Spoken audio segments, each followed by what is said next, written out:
You always thought consciousness was a good idea, correct? Hello, this is the channel BRUTOLOSOPHY, and in this video I'm going to explain why you were wrong. Let's start without softening anything, because any attempt to make this more comfortable would already be a lie.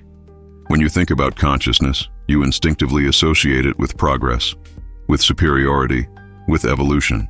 You assume that becoming aware was an upgrade, that it lifted us above instinct, above automatism, above the animal condition. You link consciousness to freedom, depth, choice, control. That belief feels obvious, reasonable, almost untouchable. And that's precisely why it survives unexamined. Let me ask you something simple, and don't rush to defend yourself internally. If consciousness were truly a good idea, why does it correlate so consistently with psychological suffering? Why does it generate anxiety instead of peace, rumination instead of clarity, paralysis instead of direction? Your immediate internal objection is predictable. You tell yourself that the problem isn't consciousness itself, but how it's used. That with maturity, balance, or purpose, consciousness becomes an asset. That explanation sounds intelligent. It's also evasive. I'll acknowledge part of your logic. Yes, consciousness expands perception, options, and reflection.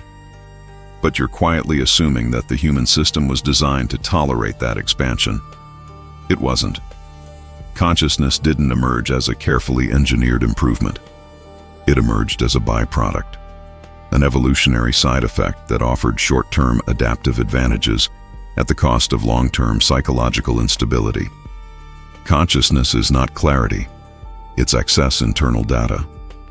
It's the ability to simulate futures that aren't happening, replay past events that are over, and emotionally react to hypothetical scenarios that may never occur.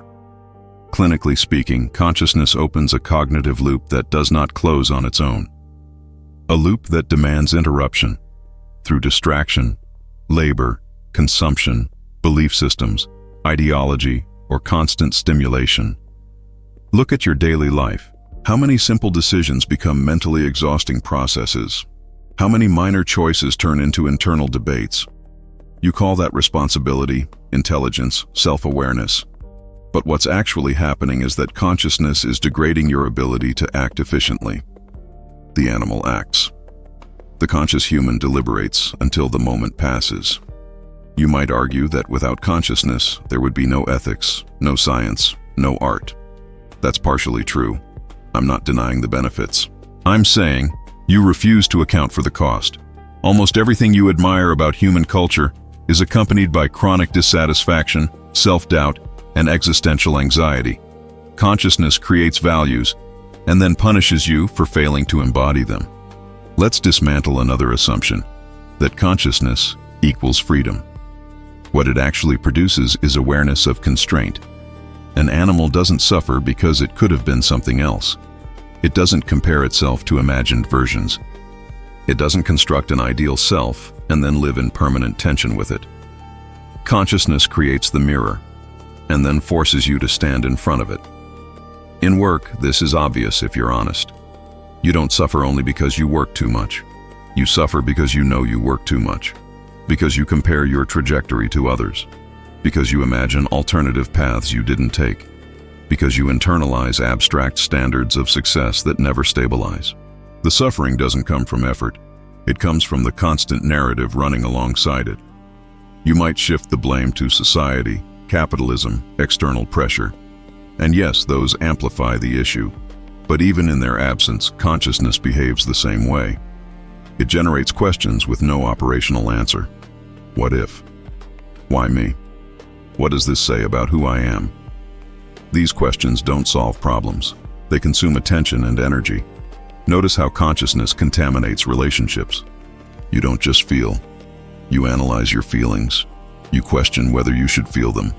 You compare your intensity to the other person's. You interpret silences, delays, tone changes. A bond that could be simple becomes an internal investigation. The pain doesn't come only from loss or rejection. It comes from the endless interpretation of what it means. Here's a common defense you rely on. Without consciousness, I'd be irresponsible, impulsive, primitive. That's a false binary. I'm not arguing for the elimination of consciousness. I'm stating that it is not inherently beneficial. Left unregulated, it becomes corrosive. And you were never taught regulation, only expansion. Clinically, this shows up constantly. Highly articulate, deeply reflective people who are completely stuck. They understand their patterns. They know their trauma history. They can name every defense mechanism they use, and nothing changes. Because consciousness without action is not liberation. It's intellectualized stagnation. Philosophically, consciousness introduces a split between the subject and experience.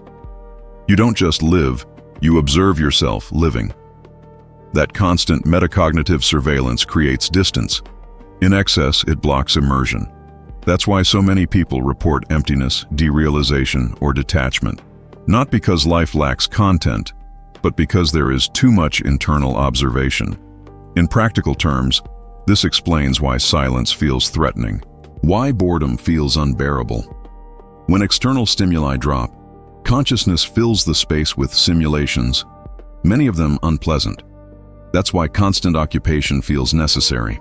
Not because you're ambitious, but because you're avoiding your own internal noise. Let me ask you directly, do you actually want more consciousness? Or do you want less internal friction? Those are not the same. Most people who claim to want growth really want relief from compulsive self-monitoring, but they pursue it by accumulating more insight, more frameworks, more reflection, which only intensifies the problem. That's pouring fuel on the fire. Consciousness didn't make you wiser by default. It made you more aware of your inadequacy, more sensitive to comparison, more vulnerable to guilt. That awareness can be used functionally, but only when consciousness is treated as a tool, not a permanent state. The problem is that you were never taught how to disengage, only how to analyze more. More information, more awareness, more explanation, and less commitment, less decisive action, less irreversible choice. Because real action collapses possibilities, and consciousness resists the loss of potential. So you remain suspended, thinking about life instead of living it, thinking about decisions instead of deciding, thinking about who you could be instead of sustaining who you are. And here's the part you avoid most. Part of you clings to conscious suffering because it creates identity. Overthinking makes you feel deep. Struggling makes you feel complex. Consciousness becomes a stage where paralysis is justified as sensitivity, indecision as intelligence. That has a cost, a real one. Time lost, energy drained, opportunities that expire. Every year spent ruminating is a year not lived. That's not philosophical language. It's literal. I need to be precise at the end. Consciousness was not designed to make you fulfilled. It was an evolutionary accident that increased coordination, prediction, and language, and brought suffering as collateral damage. Understanding this doesn't comfort you. It doesn't rescue you. It doesn't excuse you. It assigns responsibility. Because once you recognize that consciousness is not an automatic virtue, you can no longer hide behind it. You can no longer confuse awareness with progress. Understanding does not equal relief. It means accepting that this tool must be constrained, directed, and subordinated to action, or it will dominate you. And that's where this ends. No reassurance, no promise, no catharsis. Only the recognition that comprehension is not meant to feel good, it's meant to be accurate.